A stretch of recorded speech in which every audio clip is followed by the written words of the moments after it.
നാട്ടുകാരെ, ആം ആദ്മി പ്രവർത്തകരെ, ആം ആദ്മി പാർട്ടിയുടെ രാഷ്ട്രീയ പൊതുയോഗത്തിലാണ് നമ്മളിവിടെ സന്നിഹിതരായിട്ടുള്ളത്. അഭിമന്യനായ ഫാദർ, അതുപോലെ നമ്മുടെ സ്ഥാനാർത്ഥി, എല്ലാവരും ഈ രാഷ്ട്രീയ പാർട്ടിയുടെ അനിവാര്യതയെ കുറിച്ച് ഇവിടെ സൂചിപ്പിക്കുകയുണ്ടായി. പ്രിയങ്കരനായ മാനു ഈ ഒരു പ്രസ്ഥാനത്തിലേക്ക്, ഈ ഒരു രാഷ്ട്രീയ സരണിയിലേക്ക് കടന്നു വരേണ്ടതിന്റെ ആവശ്യകതയെ കുറിച്ചും അദ്ദേഹത്തിന്റെ ആമുഖ പ്രഭാഷണത്തിൽ ഇവിടെ വിശദീകരിച്ചു. നമ്മൾ മനസ്സിലാക്കേണ്ടത്, ഞാൻ എന്നെ കേൾക്കുന്ന എന്റെ ഇവിടെയുള്ള മുഴുവൻ ആളുകളോടും വളരെ കൃത്യമായി നമ്മൾ മനസ്സിലാക്കേണ്ടുന്ന ചില കാര്യങ്ങൾ നിങ്ങളുടെ ചിന്തയിലേക്കായി നൽകുകയാണ്. ലോകത്തിന്റെ ഏറ്റവും വലിയ ജനാധിപത്യ രാജ്യമാണ് നമ്മുടെ മാതൃഭൂമിയായ ഇന്ത്യ. ലോകം മുഴുവൻ ആകാംക്ഷയോടുകൂടി ഉറ്റുനോക്കിക്കൊണ്ടിരുന്ന നമ്മുടെ ജനാധിപത്യ സംവിധാനം ഇന്ന് പലവിധ വെല്ലുവിളികളെയും നേരിട്ടുകൊണ്ടിരിക്കുകയാണ്. ലോകത്ത് ജനാധിപത്യം നിലനിൽക്കുന്ന അനേകം രാജ്യങ്ങളുണ്ട്. തെരഞ്ഞെടുപ്പിലൂടെ ജനങ്ങൾ ഭരണാധികാരികളെ തെരഞ്ഞെടുക്കുന്നു എന്ന പരിമിതമായ അർത്ഥത്തിലാണ് അവയെ ജനാധിപത്യ രാജ്യങ്ങൾ എന്ന് വിളിക്കുന്നത്. നൂറ്റാണ്ടുകൾ നീണ്ടുനിന്ന വിദേശാധിപത്യത്തിന്റെ പരിണാമ നിലയിൽ കൈവന്നതാണ് നമ്മുടെ ജനാധിപത്യം. ഇന്ത്യയിൽ വിദേശാധിപത്യത്തിന് വഴിതെളിച്ചതിന്റെ കാരണങ്ങൾ എല്ലാവർക്കും അറിയാം. ജാതിയുടെയും മതത്തിന്റെയും പേരിൽ ജനങ്ങളെ പല തട്ടുകളിലാക്കി ചെറുതും വലുതുമായ ഭരണാധികാരികൾ നടത്തിയ പോരാട്ടമാണ് വിദേശികളെ ഇവിടെ നിലയുറപ്പിക്കാൻ സഹായിച്ചത്. ദീർഘകാലത്ത് നിരന്തരമായ ചൂഷണത്തിന് വിധേയമായി ഇന്ത്യ മഹാരാജ്യത്തിന്റെ ശക്തി ക്ഷയിച്ചു തുടങ്ങിയപ്പോഴാണ് ചിലർക്കെങ്കിലും തിരിച്ചറിവുണ്ടായത്. അവിടെയാണ് നമ്മുടെ രാഷ്ട്രീയ പ്രസ്ഥാനത്തെ കുറിച്ചുള്ള ആവിർഭാവം ഉണ്ടായത്. സ്വാതന്ത്ര്യാനന്തര ഭാരതത്തെ കുറിച്ചുള്ള മനോജ്ഞ സങ്കല്പങ്ങളും അതോടൊപ്പം തുറന്നുകൊള്ളു. അതിലൊന്നാണ് നമ്മുടെ ജനാധിപത്യം.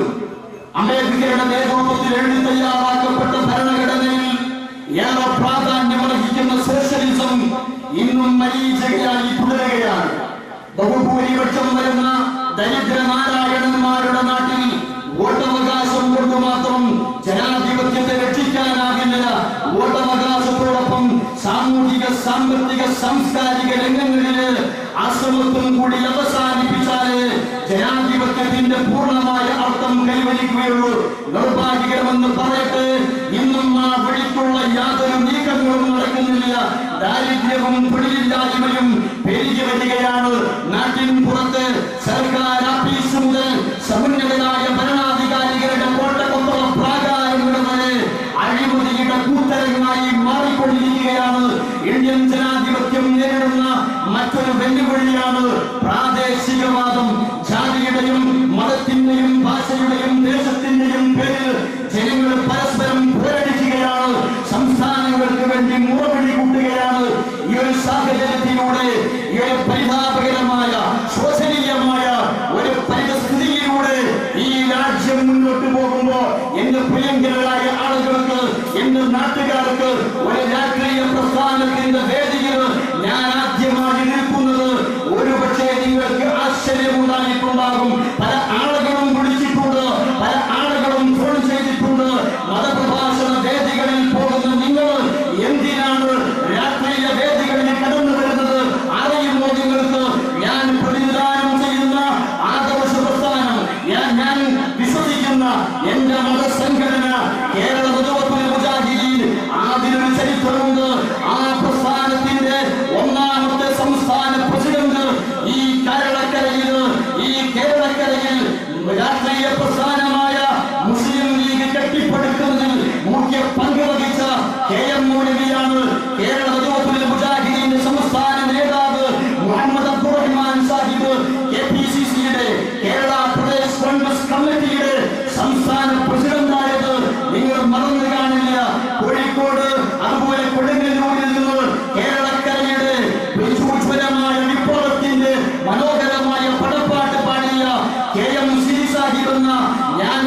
കോൺഗ്രസിന്റെ സംസ്ഥാന നേതാവ് ഈ കേരളത്തിന്റെ സ്പീക്കറായിരുന്നു.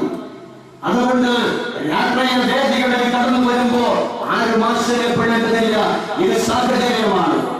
ഇന്ന് ഞാൻ കോളേജിൽ വെച്ച് സംസാരിക്കുമ്പോ എന്റെ പ്രിയങ്കരനായ അധ്യാപകൻ റഹീം സാറ് എന്നോട് പറഞ്ഞത് ആം ആദ്മി പാർട്ടി ഇവിടെ ഉണ്ടായതല്ല. ആം ആദ്മി പാർട്ടി എന്ന ഇവിടുത്തെ സാധാരണക്കാരനായ മനുഷ്യന്റെ പാർട്ടി അതിവിടെ ഉണ്ടായതല്ല. അതിവിടുത്തെ രാഷ്ട്രീയ പ്രസ്ഥാനങ്ങളുടെ ഭീകരമായ കണ്ടംപററി സോഷ്യൽ ഇവിടുത്തെ ഈ കണ്ടംപററി പവർ പൊളിറ്റിക്സിന്റെ ഡേർട്ടി ഗെയിമുകൾ ഇവിടുത്തെ ആളുകളിലൂടെ ഉണ്ടായ ഒരു പ്രസ്ഥാനമാണ്. എന്താ നിങ്ങൾ മനസ്സിലാക്കുന്നത്? ഇന്ന് ഇവിടെ ഈ രാജ്യത്തെ പ്രതിനിധീകരിക്കുന്ന, ഈ രാജ്യത്തെ ഭരിച്ചുകൊണ്ടിരിക്കുന്ന ഇവിടുത്തെ രാഷ്ട്രീയ തമ്പുരാക്കന്മാരുടെ അവസ്ഥാവിശേഷം എന്താണ്? UPA-യുടെ 2 ടേമില് UPA-യുടെ ഭരണം എന്താണ് ഭാരതത്തിന് ലോകത്തിന്റെ മുമ്പിൽ ഞാൻ ആമുഖമായി പറഞ്ഞു നിങ്ങളോട്. ജനാധിപത്യത്തിന്റെ, ഡെമോക്രസിയുടെ ഉജ്ജ്വലമായ മഹിത മനോഹരമായ മാതൃകയായി ലോകം ദർശിച്ച ഒരു രാജ്യത്തിന്റെ അവസ്ഥാവിശേഷം ലോകത്തിലെ ഏറ്റവും വലിയ അഴിമതിയുടെ രാജ്യമായി അതിൽ റാങ്കുകൾ കൊയ്തെടുക്കുന്ന ഒരു അവസ്ഥയിലേക്ക് മഹാത്മാഗാന്ധി ജനിച്ച ഈ രാജ്യത്തെ കൊണ്ടുപോകുന്നതിന് 10 വർഷക്കാലത്തെ UPA-യുടെ ഭരണം അറിയുമോ നിങ്ങൾക്ക്? അറിയുമോ? ഇന്ന് ഇവിടുത്തെ നമ്മുടെ കോൺഗ്രസ് പാർട്ടിയുടെ, UDF-ന്റെ, മുസ്ലിം ലീഗിന്റെ അവരെല്ലാവരും കൂടി നിർത്തിയ സ്ഥാനാർത്ഥി കടന്നു വരുമ്പോ വലിയൊരു പുസ്തകമുണ്ട്, പ്രകടന പത്രിക. എത്ര കോടിയുടെ വികസനമാണ്? 1000 കോടി. എവിടെയാ കൊണ്ടുപോയിട്ട് ഈ കോടികളെ വിപണനം ചെയ്തത് അറിയില്ല നിങ്ങൾക്ക്. ഈ നാട്ടിലെ പാവപ്പെട്ട ആളുകൾക്ക് അതറിയില്ല. അതുകൊണ്ടാണ് ഞങ്ങൾ പറയുന്നത് അഴിമതിയുടെ കാര്യത്തിൽ, കറപ്ഷന്റെ കാര്യത്തിൽ ലോകത്ത് തുല്യതയില്ലാത്ത അപമാനത്തിന്റെ അവസ്ഥയിലേക്ക് ഈ ഭാരതത്തിനെ കൊണ്ടുപോയത് മനസ്സിലാക്കണം. നമ്മൾ ഭൂരിപക്ഷം രാജയുടെ തമിഴ്നാട്ടിലെ DMK-യുടെ ആ പ്രതിനിധിയായി പാർലമെന്റിൽ പോയ രാജ നടത്തിയ ഭൂരിപക്ഷം കറപ്ഷൻ എത്രയാണെന്നറിയോ? 1,76,00,000 രൂപ. 1,76,00,000 രൂപയല്ല, 1.76 ലക്ഷം കോടി രൂപ. അത് ഈ രാജ്യത്തിന്റെ പൊതുഖജനാവിലേക്ക് ആ ഭൂരിപക്ഷം വളരെ വ്യവസ്ഥാപിതമായ രീതിയിൽ ഉപയോഗപ്പെടുത്തുമായിരുന്നെങ്കിൽ ഈ രാജ്യത്തിന്റെ പൊതുഖജനാവിലേക്ക് പോകേണ്ടിയുള്ള പണമാണ് കൈക്കരി കുംഭകോണത്തിന് 1.86 ലക്ഷം കോടി രൂപയാണ് UPA ഗവൺമെന്റ് തുലച്ചു കളഞ്ഞത്. കോമൺവെൽത്ത് ഗെയിംസിന്റെ അഴിമതി അറിയാം നമ്മൾക്ക്. കോമൺവെൽത്ത് രാജ്യങ്ങളുടെ, കോമൺവെൽത്ത് നേഷൻസിന്റെ അതിന്റെ സംഗമമായിട്ടുണ്ടാകുന്ന ഗെയിംസിന്റെ അതിന്റെ ചുക്കാൻ പിടിച്ചത് സുരേഷ് കിലാടി അല്ല, സുരേഷ് കൽമാടി. സുരേഷ് കൽമാടി എന്ന കളിക്കാരൻ, ആ കില്ലാടി 25,000 കോടി രൂപയാണ് കോമൺവെൽത്ത് ഗെയിംസിന്റെ പേരിൽ ഈ രാജ്യത്തിന്റെ പൊതുഖജനാവിൽ നിന്ന് അടിച്ചു മാറ്റിയത്. ആ മനുഷ്യന് പിന്നെയും പാർലമെന്റിലേക്ക് സീറ്റ് കൊടുക്കാൻ ഇവിടുത്തെ വിനോദങ്ങളുടെ കമ്മിറ്റി രൂപീകരിച്ച് അതിന്റെ അപ്രമാദിത്വങ്ങളിൽ അതിന്റെ വലിയ സ്ഥാനങ്ങളിൽ അവരോധിക്കാൻ നിൽക്കുമ്പോ എന്താ നിങ്ങൾ പറയുന്നത്? അതുപോലെ ഗസ്റ്റ് ഹൗസിലാൻഡ് ഹെലികോപ്റ്റർ ഇടപാടിൽ 3,600 കോടി രൂപയാണ് ഇവിടെ അഴിമതി നടത്തിയത്. അതുപോലെ തന്നെ ഡൽഹി വിമാനത്താവളത്തിന്റെ ഭൂമി വിറ്റവകയിൽ 1.69 ലക്ഷം കോടി രൂപയാണ് UPA ഗവൺമെന്റ് അഴിമതി നടത്തിയത്.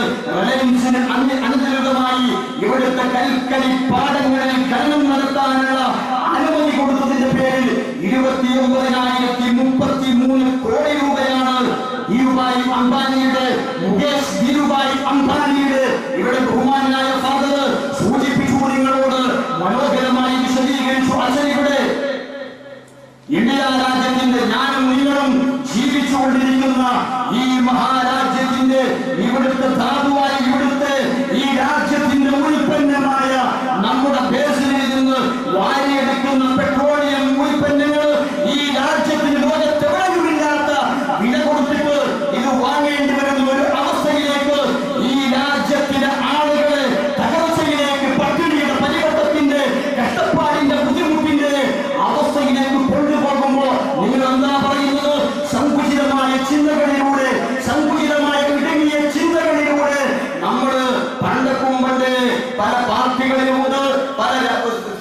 പാർട്ടികളുടെയും ആളുകളാണ്, അതിന്റെ വക്താക്കളാണ്.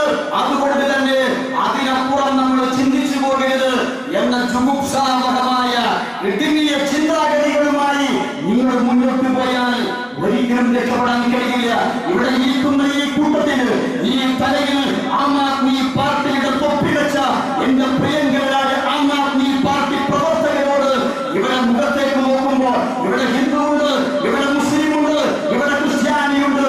പറഞ്ഞു ഞാൻ നിങ്ങളോട് ആമുഖമായി, ഈ രാജ്യത്തിലെ വൈദേശിക ആക്രമികളുടെ ബ്രിട്ടീഷുകാരന്റെ പരബ്രിട്ടീഷുകാരന്റെ കൈകളിൽ നൂറ്റാണ്ടുകളോളം ഞെരിഞ്ഞമരാൻ കാരണമായത് ഇവിടുത്തെ ഹിന്ദുവിനെയും മുസ്ലിമിനെയും വ്യത്യസ്തമായ കമ്പാർട്ട്മെന്റുകളാക്കി ഭോഗികളാക്കി മാറ്റി തീർത്തിട്ട് ഇവിടുത്തെ ബ്രിട്ടീഷുകാരൻ ചെയ്തു വെച്ച അതിന്റെ പഴയ ആ ഒരു തന്ത്രമുണ്ട്, ഡിവൈഡ് ആൻഡ് റൂൾ, ഭിന്നിപ്പിച്ചു ഭരിക്കുക. അത് ശരി ആ ഒരു അവസാനത്തെ വൈസ്രോയിയായ ഇന്ത്യ മഹാരാജ്യത്തിന്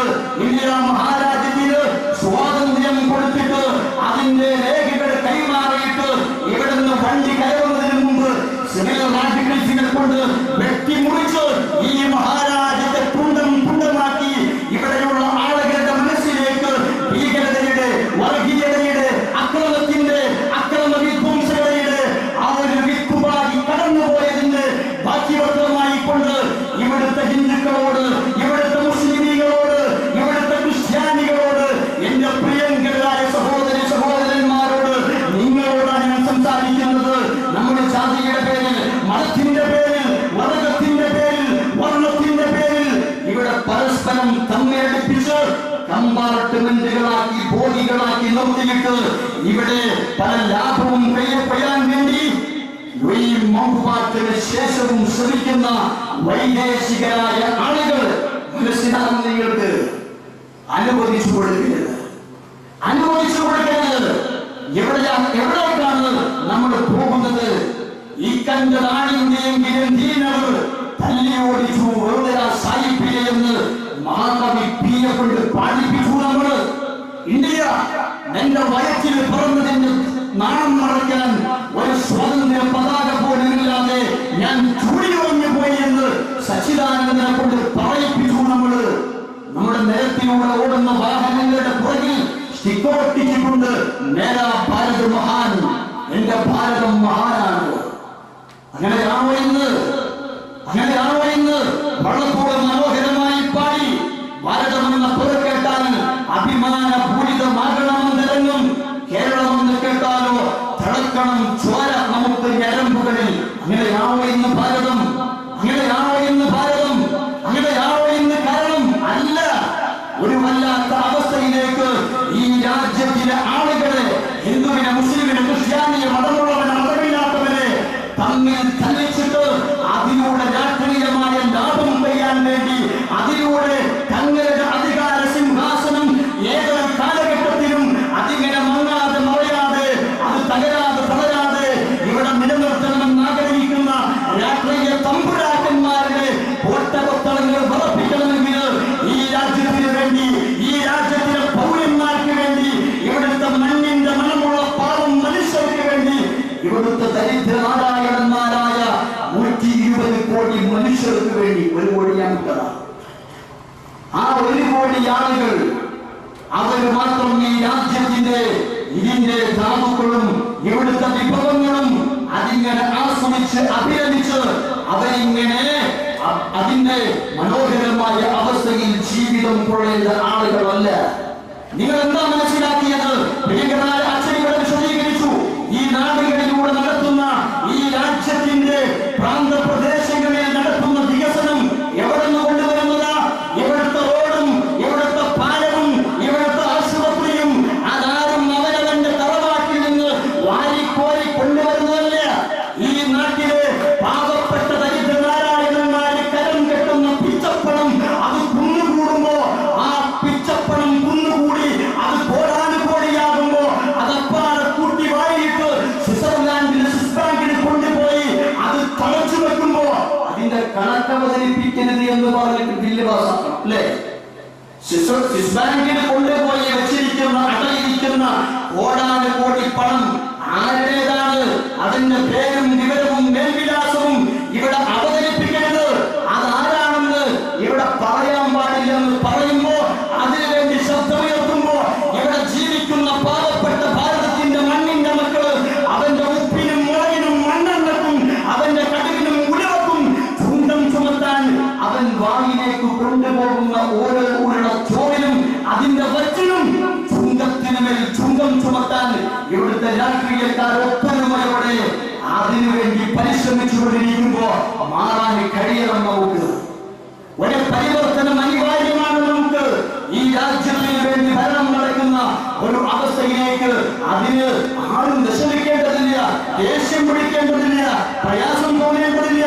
ഒന്നോ രണ്ടോ ജില്ലകൾക്കപ്പുറം ഒരു രാഷ്ട്രീയ പൊളിറ്റിക്കൽ ബ്രീത്തിനും അവസരമില്ലാത്ത രാഷ്ട്രീയ പ്രസ്ഥാനങ്ങളിൽ പ്രവർത്തിച്ചാൽ ഈ രാജ്യത്തിന്റെ നിർമ്മാണ പ്രവർത്തനത്തിൽ ഒരു ചുക്കും ചെയ്യാൻ നിങ്ങളെ കൊണ്ട് കഴിയില്ല. ഒന്നോ രണ്ടോ ജില്ലകൾക്കപ്പുറം പൊളിറ്റിക്കൽ ബ്രീത്ത് ഒരു രാഷ്ട്രീയ വായുവിനും സ്ഥാനമില്ലാത്ത രാഷ്ട്രീയ പ്രസ്ഥാനങ്ങളിലല്ല നിങ്ങൾ പ്രവർത്തിക്കേണ്ടത്. ഈ രാജ്യത്തിന്റെ 29 സംസ്ഥാനങ്ങളിലും ഇവിടുത്തെ പാവപ്പെട്ട ആളുകൾ അഭിമാനത്തോടെ ഏറ്റുപിടിച്ച് നെഞ്ചോട് ചേർത്ത് പിടിച്ച് ഈ രാജ്യത്തിന്റെ രണ്ടാം സ്വാതന്ത്ര്യ സമരം അത് ഞങ്ങൾ വെറുതെ പറയല്ല, ഈ രാജ്യത്തിൽ നിന്ന് പരംവീശുകാരന്റെ കയ്യിൽ നിന്ന് ഈ രാജ്യത്തിന്റെ സ്വാതന്ത്ര്യം പിച്ചിപ്പറിച്ചു വാങ്ങിത്തന്ന മഹാത്മാഗാന്ധി കടന്നു വരില്ല, മൗലാന അബുൽ കലാം ആസാദ് കടന്നു വരില്ല, അതുപോലെ സഹോദരന്മാരെ സുഭാഷ് ചന്ദ്രബോസ് കടന്നു വരില്ല, ബാലഗംഗാധര തിലകൻ കടന്നു വരില്ല. നമ്മളാണ് ഞങ്ങളും നിങ്ങളുമല്ല, നമ്മൾ മാത്രമാണ് ഈ രാജ്യത്തിലെ പൗരന്മാരാണ് അതിന് മുന്നിട്ടിറങ്ങേണ്ടത്. ഈ സ്വാതന്ത്ര്യ സമരത്തിൽ ഈ രാജ്യത്തിന്റെ ഈ ഭാരതത്തെ ഒന്നടങ്കം ഗമിച്ചിരിക്കുന്ന ഈ പൊളിറ്റിക്കൽ ക്യാൻസറിനെ, രാഷ്ട്രീയ അർബുദത്തെ അതിനെ ചികിത്സിക്കാനിറങ്ങുമ്പോ ഇവിടെയുള്ള എല്ലാ രാഷ്ട്രീയ പാർട്ടികളും എല്ലാ അനൈക്യവും മാറ്റിവെച്ച് ആം ആദ്മി പാർട്ടിക്കെതിരിൽ ഒന്നായി ഒരു സംശയമില്ല. പക്ഷെ അറിയാത്തത് കൊണ്ടാണ് സാധുക്കളായ ജനങ്ങൾക്ക് അറിയില്ല. നിങ്ങൾക്ക് പഠിക്കണം, അറിയണം. നമ്മൾ വിശാലമായ കാഴ്ചപ്പാടുകളിലേക്ക് നമ്മളുടെ ചിന്താധാരകൾ കടന്നു പോകണം.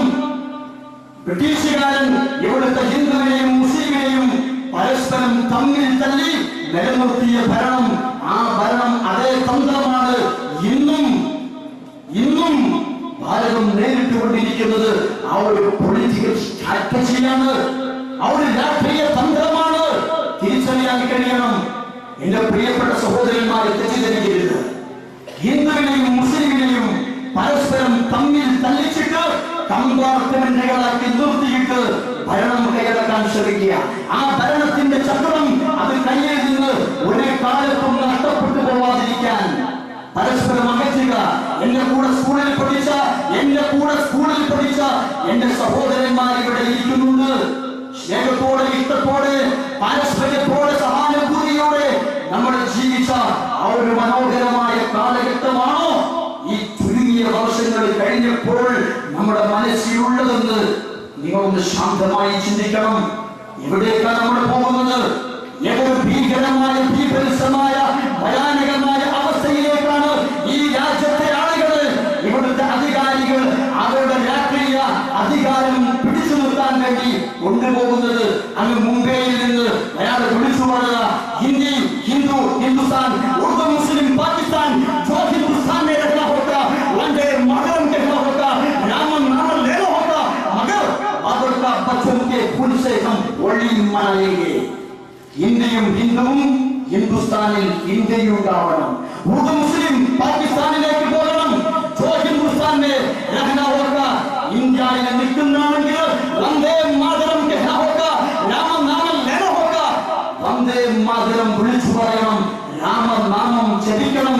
മകരോ അല്ലെങ്കിൽ ബാബറുടെ മക്കളുടെ ചോര കൊണ്ട് ഞങ്ങൾ ഹോളി കഴിക്കും, ഇല്ലെങ്കിൽ ബാബറുടെ മക്കളുടെ ചോര കൊണ്ട് ഞങ്ങൾ ഹോളി ആഘോഷിക്കും എന്ന് പറയുമ്പോ ആ മഹത്തരമായ ഹൈന്ദവ സനാതന ധർമ്മത്തിന്റെ ഒരു മൂല്യവും പഠിച്ചിട്ടില്ല. ഹൈന്ദവ സനാതന ധർമ്മം എന്ന് പറയുന്ന ലോകത്തിലെ 5000 വർഷത്തിൽ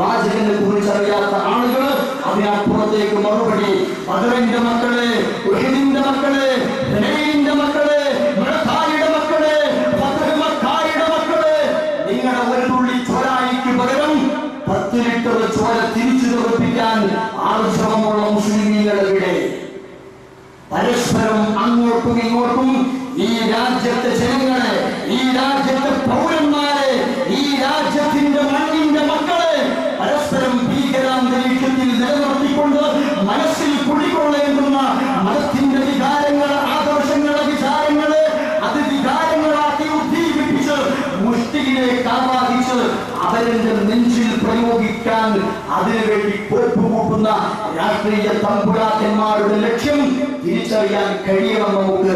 കാവിയെടുത്ത ഹിന്ദുവിനും വെള്ളവസ്ത്രം ധരിച്ച മുസൽമാനും തട്ടമിട്ട ഉമ്മയ്ക്കും പൊട്ടുതൊട്ട അമ്മയ്ക്കും കുരിശു വരച്ച അച്ഛനും ഒരേ ഒരു ശാന്തിയോട് സമാധാനത്തോടെ ഈ രാജ്യത്ത് അവരവർക്ക് വേണ്ടി ഭരണം നടത്തി അവരവരുടെ കാര്യം നോക്കിയിട്ട് ജീവിക്കാൻ കഴിയുന്ന ഒരു നല്ല നാളെ ഉണ്ടാവാൻ ചിന്തിക്കണം നമ്മൾ. ഇന്ത്യ മഹാരാജ്യത്തിന്റെ ഭരണശിലാ കേന്ദ്രമായ പാർലമെന്റിന്റെ മകുടത്തിൽ മനോഹരമായി വിശുദ്ധ ഖുർആനിലെ ഒരു വചനം എഴുതി വെച്ചിട്ടുണ്ട്. വിശുദ്ധ ഖുർആനിലെ 13-ാം അധ്യായം സൂറത്തുർ റഅദിന്റെ 11-ാമത്തെ സൂക്തം ഭാരതത്തിന്റെ പ്രബുദ്ധമായ ആ പാർലമെന്റിന്റെ മകുടത്തിൽ എഴുതി വെച്ചിട്ടുണ്ട്. എന്താണെന്നറിയോ? ഇന്നല്ലാഹ ലാ യുഗയ്യിറു മാ ബിഖൗമിൻ ഹത്താ യുഗയ്യിറു മാ ബിഅൻഫുസിഹിം. ഒരു സമൂഹം, ഒരു ജനത, ഒരു സമൂഹം അവര് സ്വയം പരിവർത്തനത്തിന് തയ്യാറാവാത്ത കാലത്തോളം ദൈവം അവരെ മാറ്റിപ്പണിയില്ല. പതിവിൻ പടികളിൽ നിന്ന് മാറി ഒരു പരിവർത്തനത്തിന്റെ വിപ്ലവത്തിന്റെ പടപ്പാട്ട് പാടാൻ ഒരു സമൂഹം തയ്യാറാവുന്ന കാലത്തോളം, തയ്യാറാവാത്ത കാലത്തോളം ദൈവം അവരെ മാറ്റിപ്പണിയില്ല. അതേ വചനം എഴുതി വെച്ച പാർലമെന്റിന്റെ മകുടത്തിൽ മനോഹരമായ ദേവനാഗരി ലിപിയിൽ ഒരു സംസ്കൃത ശ്ലോകം എഴുതി വെച്ചിട്ടുണ്ട്. അയം നിജ പരോവേദി ഗണാനാ മുൽക്കു ഛേദസാം ഉദാര ചരിതാനാം വസുദൈവ കുടുംബകം. ഞാൻ മാത്രം, എന്റേത് മാത്രം ഇന്ന് പറയുന്നവൻ ക്ഷുദ്ര മനസ്സിന്റെ ഉടമസ്ഥനാണ്. ക്ഷുദ്ര മനസ്സിന്റെ ഉടമസ്ഥനാണ്. വിശാലമായി ചിന്തിക്കുന്നവർക്ക് ലോകമാണ് തറവാട്. അതാണ് ഭാരതത്തിന്റെ പ്രഖ്യാപനം. അതാണ് ഭാരതത്തിന്റെ പ്രഖ്യാപനം. ജാതീയതയുടെ, മതത്തിന്റെ, വർഗത്തിന്റെ, വർണ്ണത്തിന്റെ പേരിൽ ഈ നാട്ടിലെന്റെ പ്രിയപ്പെട്ടവരെ, എന്റെ നാട്ടുകാരെ, എന്റെ പ്രിയപ്പെട്ട സഹോദരന്മാരെ, എന്റെ സഹോദരന്മാരെ എന്ന് പറയുമ്പോ അതൊരു പക്ഷേ നിങ്ങൾക്ക് ഉൾക്കൊള്ളാൻ കഴിയുന്നുണ്ടോ? മുസ്ലിമീങ്ങൾ വിശ്വസിക്കുന്ന വിശുദ്ധ ഖുർആനിലും അഭിമന്യനായ ഫാദറിന്റെ അദ്ദേഹം പ്രതിനിധാനം ചെയ്യുന്ന ദർശനത്തിന്റെ വേദഗ്രന്ഥമായ ബൈബിളിലും ലോകത്തുള്ള മുഴുവൻ മനുഷ്യരെയും പറയുമ്പോൾ ഒരു പ്രയോഗമുണ്ട്. ലോകത്തുള്ള മുഴുവൻ മനുഷ്യരും ഒരു മാതാവിന്റെ, പിതാവിന്റെ മക്കളാണെന്ന് വിശുദ്ധ ഖുർആനും ബൈബിളും സമന്വയമായി പറയുന്നുണ്ട്. ആദമിന്റെ ഹവ്വയുടെ. എന്റെ മുമ്പിലിരിക്കുന്ന ഹൈന്ദവ സഹോദരന്മാർക്ക് അറിയുമോ? മാതാ പാർവതി ദേവി, പിതാ ദേവോ മഹേശ്വര, ബാന്ധവ മാനവ സർവേം സദേശോ ഭുവനത്രയം. മാതാവ് പാർവതി ദേവി, പിതാവ് മഹേശ്വര ദേവൻ. മനുഷ്യരകിലവും ബന്ധുക്കളാണ്. ഈ ഭൂമിയാകുന്ന ഭുവനത്രയത്തിൽ ഒരു ഭവനത്തിലെന്ന പോലെ അധിവാസം കൊള്ളേണ്ടവരാണ് ഈ ലോകത്തുള്ള മുഴുവൻ മനുഷ്യരും. സർവേ ബിസുഖിന സന്തു സർവേ സന്തു നിരാമയ. സർവേ ബിസുഖിന സന്തു സർവേ സന്തു നിരാമയ. സർവ ആളുകൾക്കും സകല മനുഷ്യർക്കും സമാധാനമുണ്ടാവട്ടെ, സുഖം ഭവിക്കട്ടെ. ഹിന്ദുവിന്റെ സുഖമല്ല, മുസ്ലിമിന്റെ സുഖമല്ല, ക്രിസ്ത്യാനിയുടെ സുഖമല്ല. സർവേ ബിസുഖിന സന്തു. അതുകൊണ്ട് ഞാൻ അവസാനിപ്പിക്കുകയാണ്. ഈ രാജ്യത്തിലെ പൗരന്മാരോട്, ഇവിടെയുള്ള മക്കളോട്, എന്റെ സഹോദരന്മാരോട്, നിങ്ങൾ എന്റെ സഹോദരന്മാരാണ്. ആ ഒരു സ്നേഹത്തോടെ പറയട്ടെ, നമ്മൾക്ക് ഒന്നായി കാണാൻ കഴിയണം. പലതായി കാണരുത്, പലതായി കാണരുത്. പലതായി കണ്ട് ഈ ഒരു അവസ്ഥയിൽ മുന്നോട്ട് പോയാൽ മുറിഞ്ഞു പോകും. ഇനിയും ഈ രാജ്യത്തിന്റെ അതിന്റെ ഭൂപടം പാടിയാണ് നമുക്ക്. മുറിഞ്ഞു പോകരുത്. അഖണ്ഡതയോടെ ഐക്യത്തോടെ ഈ രാജ്യത്തിന് മുന്നോട്ട് പോകാൻ കഴിയണമെങ്കിൽ അധികാരത്തിന്റെ അപ്രശ്നങ്ങളിൽ അടയിരിക്കുന്ന അധികാരത്തിന്റെ രാഷ്ട്രീയ തമ്പുരാക്കന്മാർ അവരവരുടെ സമ്പാദ്യത്തിന് വേണ്ടി ഈ രാജ്യത്തെ ഭരിച്ചു കുടിച്ചു നശിപ്പിക്കുമ്പോ അതിനെതിരെ പടവെടുത്താൻ ഈ രണ്ടാം സ്വാതന്ത്ര്യ സമരത്തിൽ നിങ്ങൾ ഓരോരുത്തരും പങ്കാളികളാവണം. നമ്മുടെ രാജ്യമാണ്, ഈ രാഷ്ട്രമാണ്, ഈ രാഷ്ട്രത്തിന്റെ വികസനമാണ്, ഈ രാജ്യത്തിന്റെ വിജയമാണ് നമ്മുടെ ലക്ഷ്യമെങ്കിൽ അരവിന്ദ് കെജ്രിവാളിനോട് ഡൽഹിയിലെ ഇസ്ലാമിക് സെന്ററിൽ വെച്ച് അദ്ദേഹത്തോട് ഒരാൾ പറഞ്ഞു, അരവിന്ദ് ജി ഞങ്ങൾ 18 കോടിയുണ്ട്, ഞങ്ങൾ 18 കോടി ആളുകളുണ്ട്, ഞങ്ങൾക്ക് വേണ്ടി താങ്കൾ എന്ത് ചെയ്യും? അരവിന്ദ് കെജ്രിവാള് ഇവിടുത്തെ രാഷ്ട്രീയ കച്ചവടക്കാരുടെ മനസ്സുള്ള ആളാണെങ്കിൽ പറയും, നിങ്ങളുടെ കാര്യം ഞങ്ങൾ നോക്കാം. അങ്ങനെ എല്ലാ കെജ്രിവാൾ ജി പറഞ്ഞത് മറിച്ച് അദ്ദേഹം പറഞ്ഞു, നിങ്ങൾ 18 കോടിയല്ല, നമ്മൾ 121 കോടിയാണ്. നമ്മൾ 18 കോടിയല്ല, 121 കോടി. ഈ രാജ്യത്തിലെ മക്കളാണ് നമ്മൾ. നമ്മുടെ വികസനമാണ്, നമ്മുടെ അഭിമാനമാണ്, നമ്മുടെ വിജയമാണ്, നമ്മുടെ നിലനിൽപ്പാണ്.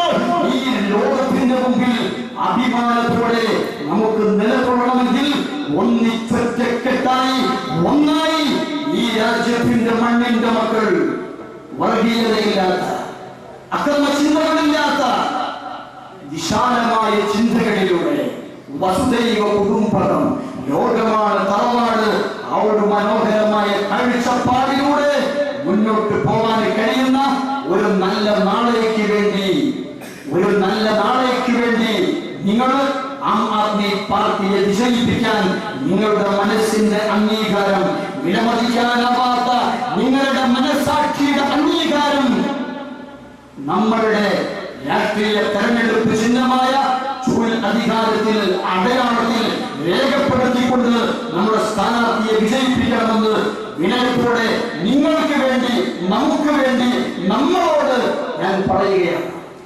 ചുമതലപ്പെട്ടവരുടെ വാചക കസർത്തുകളല്ല, ആത്മാർത്ഥമായ പരിശ്രമമാണ് അതിന് വേണ്ടത്. പ്രകൃതിയും സമൂഹവും നാടിന്റെ സുന്ദരമായ ഭാവിക്ക് വേണ്ടി പ്രയത്നിക്കാൻ തയ്യാറാവുക, അതിനുവേണ്ടി പ്രതിജ്ഞയെടുക്കുക. എങ്കിലേ സമത്വ സുന്ദര ഭാരതം എന്ന നമ്മുടെ സ്വപ്നം സാക്ഷാത്കരിക്കപ്പെടുകയുള്ളൂ. അതിനുവേണ്ടിയാവട്ടെ നമ്മുടെ പ്രവർത്തനങ്ങളെന്ന് വലിയ പുരസ്കാരം അഭ്യർത്ഥിച്ചുകൊണ്ട് ഞാൻ